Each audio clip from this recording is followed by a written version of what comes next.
Making It Personal with Bishop William Joensen on Iowa Catholic Radio and iowacatholicradio.com. Welcome to Making It Personal with Bishop Joensen. I'm Kelly Mescher-Collins with the Diocese of Des Moines. On today's show, we're going to be visiting about the new book, Carlo Acutis, A Millennial in Paradise. But before we get to today's interview, let's find out what's on the Bishop's mind. Good morning, Kelly. Good morning. Our listeners, just if they want to picture you, kind of Halloween colors here with the orange and black today. Oh, so, yes. yeah, so very much. Any ideas of what you're going to dress up in your costume? I know. I was maybe like a Bond girl. I don't know. I have no idea. I just saw James Bond, so that's the only thing. Do you recommend it? Thumbs up? I haven't seen the It was good, yeah. And my husband loved it more than I did, but it was good. Of course, guys like Bond True. more than women do. So, well, I sent my Batman suit out to the dry cleaner, so I'll be ready for it this time. But obviously, Halloween coming up and the great Feast of All Saints, not a holy day of obligation, strictly speaking, as it falls on a Monday. But certainly, I think our faithful, I mean, who wouldn't want to just celebrate the communion of saints and the company that we have of God's friends along with us? And kind of looking forward to the interview here today to talk about Carlo Acutis and someone who's been raised in my consciousness, in part because I think his cult is slowly growing among young people. And I was fortunate on the 19th to celebrate confirmation at St. Mary of Nazareth Parish, and a marvelous group, great engagement beforehand. They were really on fire. And among the things I got to do was to baptize one of their peers, Ethan Stanley, who's a sophomore at Dowling Catholic High School, but had never been baptized as it came to light. And so he is something, I mean, it kind of captures some of that spirit of Carlo, really, you know, that inquisitiveness, that joy, that infectious joy, and just a goodness that came forth that now the Holy Spirit is just going to amplify in so many ways. Cool. And then there was another one of the young men, you know, his confirmation name was Carlo Acutis. Wow. And I said, "Are you kind of into computers?" He said, "Yeah." "How do you know?" Well, I mean, that's kind of one of the things that Carlo's known for. So, but not in a geeky way, but in just a really, I think, you know, the love of all things kind of technical and numerical, and so how that kind of plays in. I was privileged to be at the St. Paul Seminary this past Monday to celebrate the installation of acolytes for 20-some seminarians, including our own Diocese of Des Moines, Luisito Cabrera, who was installed. He's kind of a later vocation, someone who had been married for 27 years before losing his wife. Luisito himself, kind of moments that kind of had us concerned as he, I'm not disclosing confidential information, had COVID not long ago, and it was momentarily, it was looking very serious, and he had lost his brother Vincent, a physician in California, this past summer of COVID, so all the more heightened concern. But a day of rejoicing as he continues that path toward priesthood. This is one of the minor orders, as we say, and something that he is taking that next step. And I'm kind of think he's almost already ready. You know, he just exudes the maturity and the spiritual depth that's there. And we had a listening session at Hales Corners, Sacred Heart Seminary, with bishops from rural dioceses. This was kind of a special invitation to be part of a cohort of bishops, along with our apostolic nuncio, Archbishop Christophe Pierre, outside of Milwaukee. And so kind of fruitful conversation, just kind of what are some of the distinctive pastoral challenges and blessings of a rural diocese. And, you know, sometimes we think, you know, Des Moines kind of, you know, eclipses that, but how much of our diocese is so much the fabric of our diocese, and as our farmers are completing their harvesting and all that we're about. But it's something I think with spiritual significance and what we can be celebrating in that way.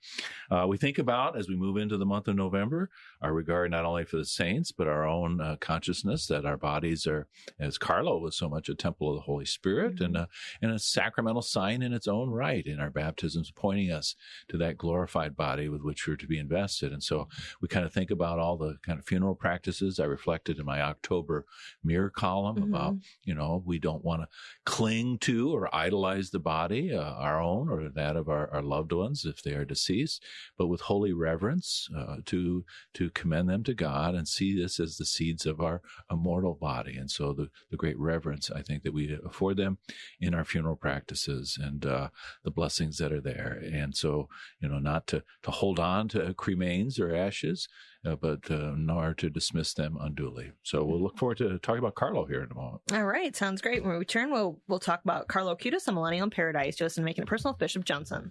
Support for Iowa Catholic Radio and Catholic Women Now provided in part by Marr Security, providing security solutions for homes and businesses since 1953. Marr Security is a Catholic-owned family business supplying security systems, access control systems, video surveillance, fire alarm systems, and video doorbells. All alarm systems are monitored out of their monitoring center located in the state of Iowa. Marr Security, 515-244-5660, permarsecurity.com. Support for Iowa Catholic Radio and John Leonetti in the morning is provided by Five Sons Naturescapes. Five Sons Naturescapes is a Catholic veteran-owned family company providing premium outdoor landscaping, clean up and restore outdoor living space with retaining walls, privacy fencing, pergolas, paver sidewalks, and patios. Issues with soil settling and water around the foundation and yard? Five Sons Naturescapes can grade and install drainage tile to help. Five Sons Naturescapes online at fivesonsnaturescapes.com.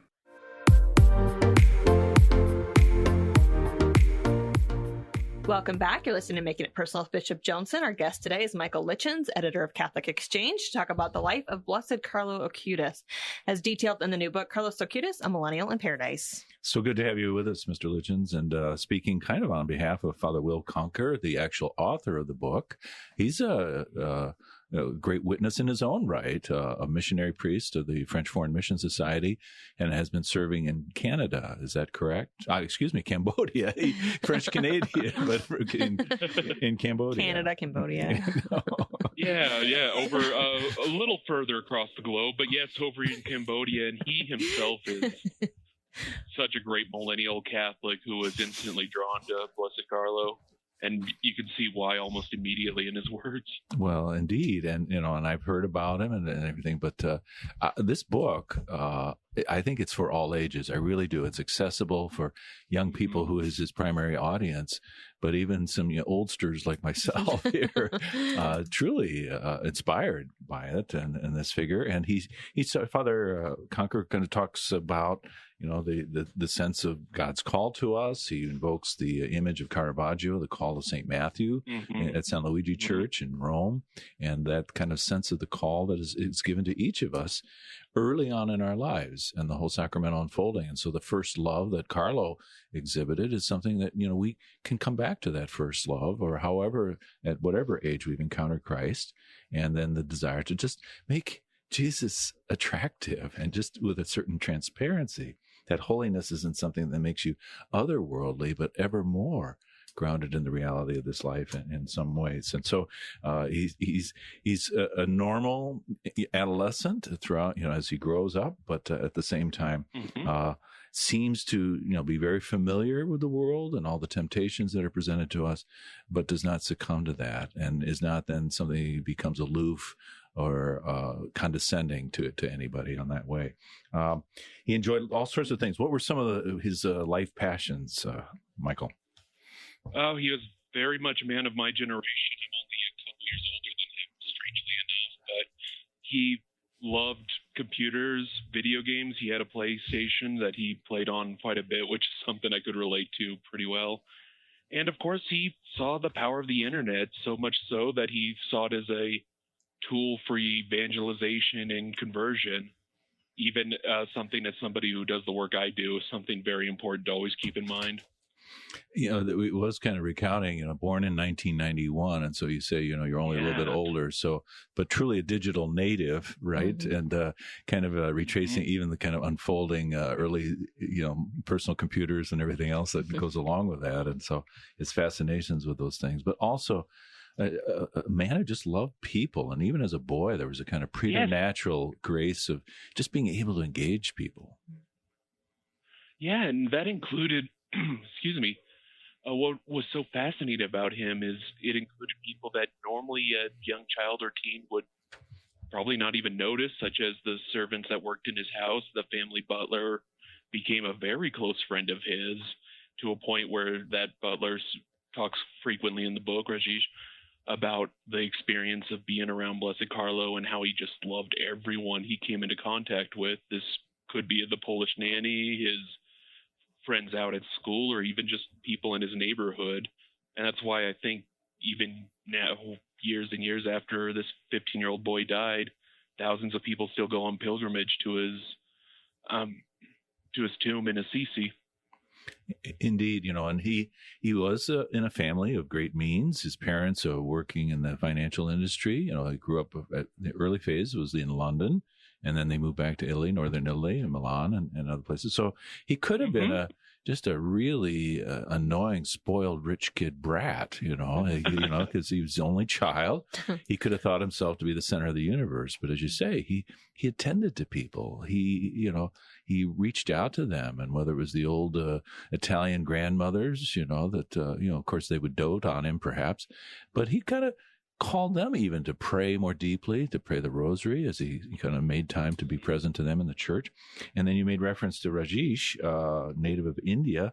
And so, we might think of, household staff and things, but he wasn't treated as a mere servant, and touching on that as well. So, that he could just, announce Jesus and just relate the faith again as a kind of mentor, almost, even though as a boy, these things, I think of the finding of Jesus in the temple, and how, this for Carlo, he just had that ability to amaze elders, but not, to try and impress them so much, but just to, be in, and that even a Jesuit priest at a certain point, kind of an academic type. I got to be careful here, I was getting a little close to home, but that this wasn't something theoretical or just, it was neither fantastic, fiction, nor was it just a kind of theological grasp of all the tenets of the catechism. The real person of Jesus just kind of radiated from him.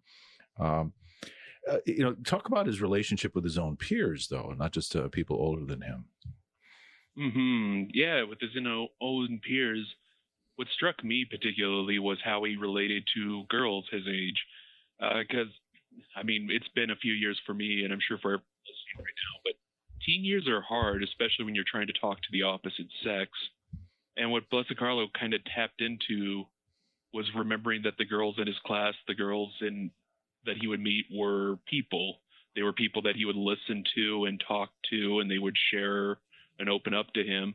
He would also remind the boys not to do things like wolf whistle or cat call, and to remind them that, they have dignity just because they're girls, that they don't lose that. And he did that with a lot of his peers, which again is something that just absolutely floors me, because standing up to your peers can be a really hard thing to do. But again, he always underlined that with that love and affection he had for everyone he encountered.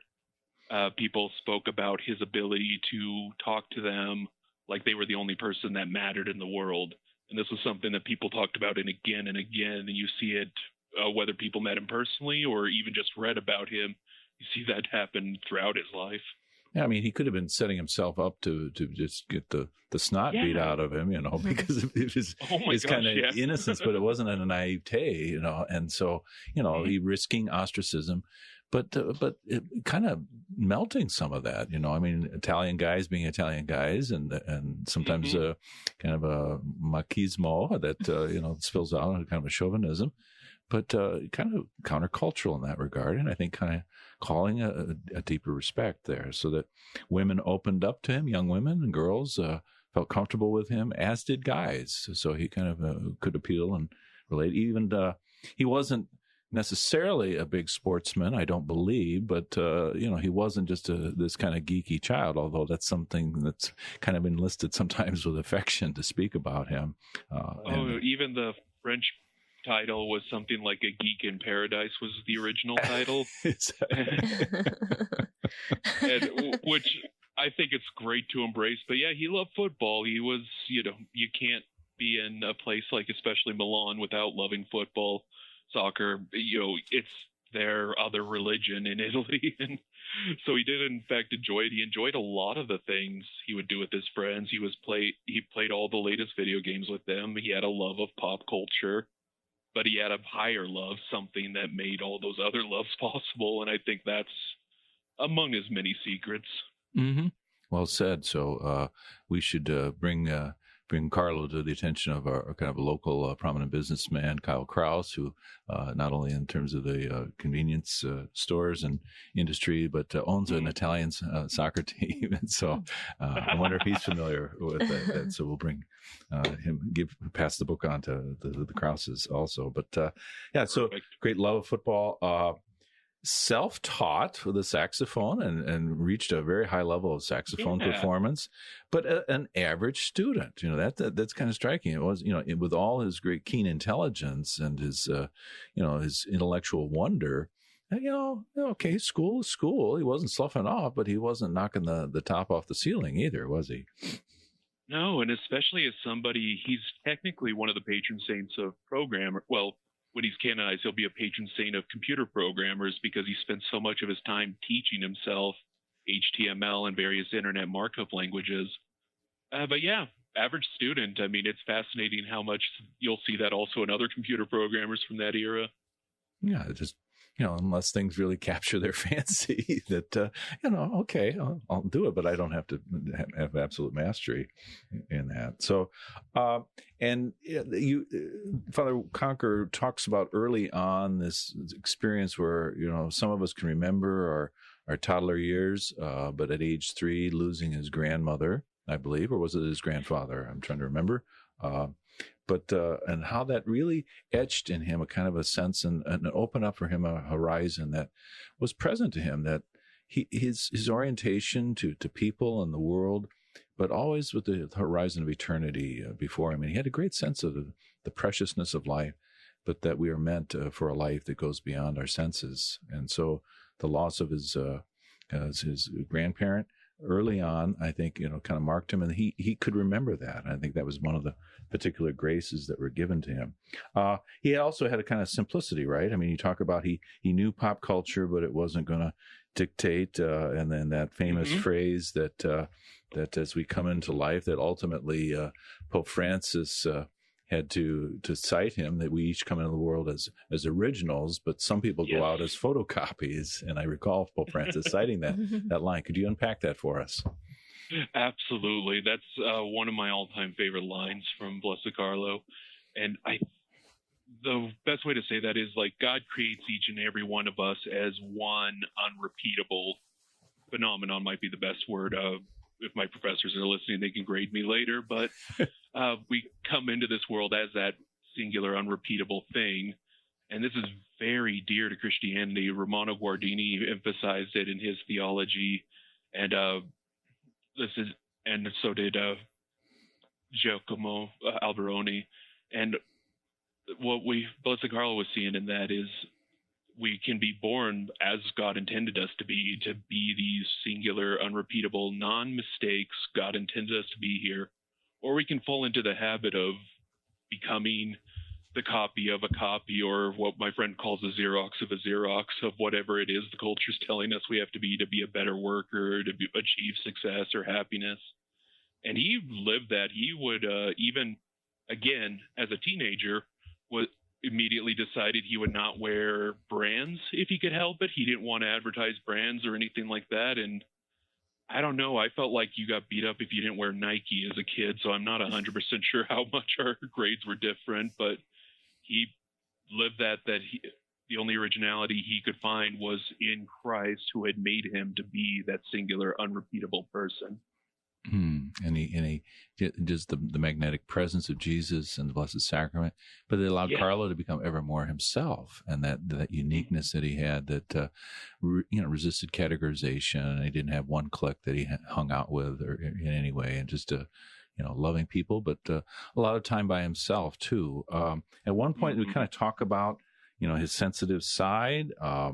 He was not afraid of being alone, because I think ultimately in his heart of hearts, he never felt alone, as he knew Jesus' closeness and presence.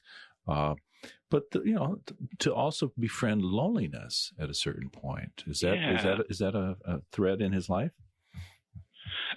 He struggled with loneliness, as I think a lot of people of our generation certainly do. But in his case, it was a very typical sort of loneliness I think you could find in his particular generation and social class.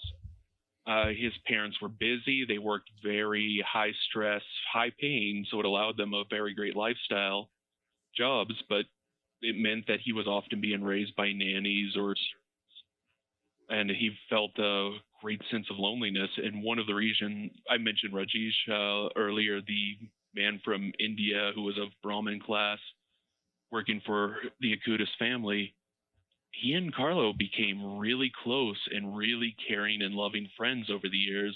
And I think, and Father Conquer hints at this throughout, that a lot of this was how he handled the loneliness, which was basically he saw another soul, another person who was made in Christ's image, and he just took an interest in him because that loneliness was so much of a burden that having this love and conversation, this exchange with someone was exactly good for Carlo's soul, but it also helped Rajesh immensely. Mm-hmm. And so kind of the transubstantiation of loneliness, if I could borrow that phrase applied to the Eucharist, in that it becomes something that is generative of a way of connecting with people, not visiting our neediness, but being transparent also that, yes, one does need that connection with others. And so inviting, not imposing, and allowing one to be there. And by the way, thank you for pronouncing Father Conquer's name correctly and correcting me subtly there. So thank you for that. Good to keep me humble. We're approaching the break here in just a bit. One who very quickly also, not only just on that informal basis, but his mother was working as a catechist, and that he himself kind of, again, precocious in working as a catechist and teaching, communicating the faith to peers and people older than him. Mm-hmm. And he often would teach people older than him. Rajesh, his friend, became a Christian largely because of Blessed Carlo's example, but also because of Blessed Carlo's instructions. Carlo wanted to learn everything he could, but he also wanted to teach everything he had learned.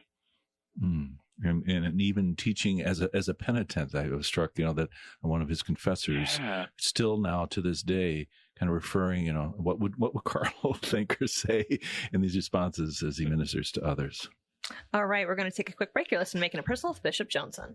Support for Iowa Catholic Radio provided by the Sarah Vocations Ministry, including the St. Sarah Club of Des Moines and the Sarah Club of Council Bluffs. Sarah is an apostolate of the Worldwide Catholic Church dedicated to fostering and supporting priesthood and religious vocations. Sarahans strive to accomplish their mission through prayer, fellowship, and service to the bishop, priests, sisters, and all in religious formation, and in doing so to increase their own holiness. Learn more at joinsarah.org, joinserra.org. Thank you, Sarahans, for your support of Iowa Catholic Radio. Support for Iowa Catholic Radio and Catholic Women Now provided in part by Marr Security, providing security solutions for homes and businesses since 1953. Marr Security is a Catholic-owned family business supplying security systems, access control systems, video surveillance, fire alarm systems, and video doorbells. All alarm systems are monitored out of their monitoring center located in the state of Iowa. Marr Security, 515-244-5660, permarsecurity.com.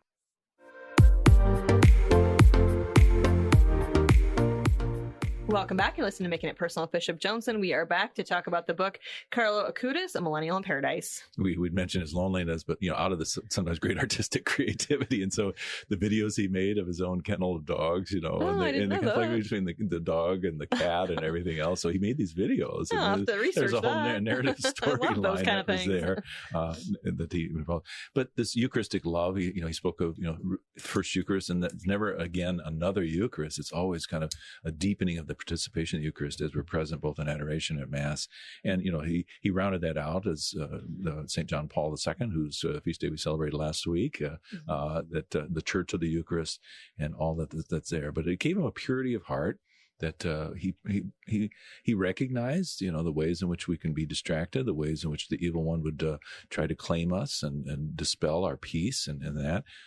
After the fact of his death, his mother was kind of going through his computers and all the searches and everything else, and never once did he stray off into pornography. And so that was a particular grace of innocence and purity that complemented all his other virtues that he was about.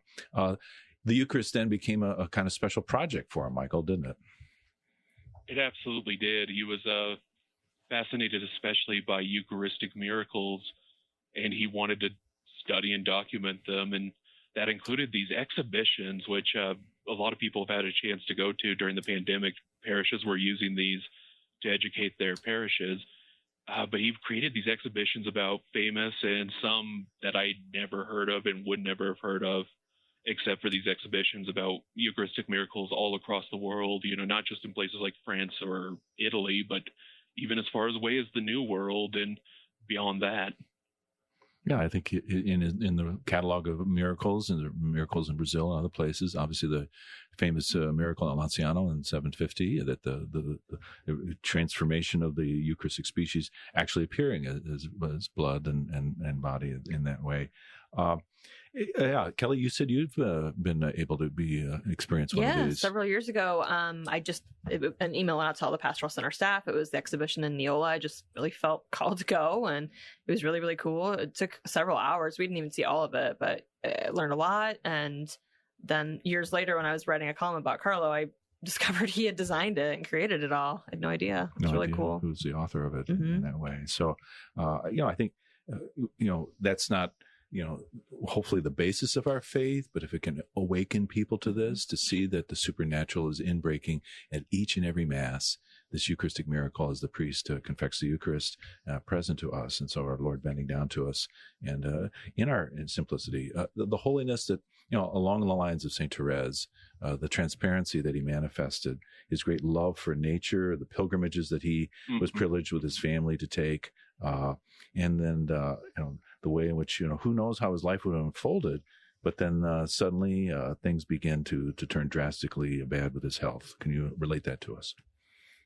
Yes, it's hard to imagine, especially how his mom must have survived this, but pure and simple, he was diagnosed with leukemia, something takes a lot of young lives, and it went pretty fast. His initial plan was almost immediately he wanted to offer up his suffering for Pope Benedict XVI, who was reigning pope at the time, as well as for the church, offering all of that suffering and the uncomfort he was about to go through for leukemia treatment for the betterment of the church.